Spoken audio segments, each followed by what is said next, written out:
How to change background on Zangi app. Are you guys facing issues to change your background on Zangi app? If that's so, then this video might help you out. Without further ado, let's get started. First of all, open Zangi app on your mobile device.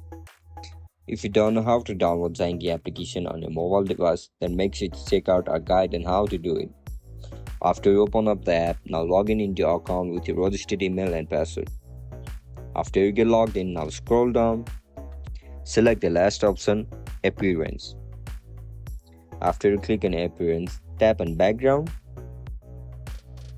You will be provided with multiple backgrounds over here. Select the one according to your preference. After you select it, look at the top right corner of your screen where you can see the option for set. Tap on it.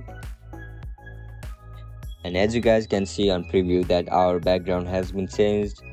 And that's it guys, that's how we're going to change background on Zangi application. If you guys found this video helpful, don't forget to like, share and subscribe to our channel. See you in the next one. Bye bye.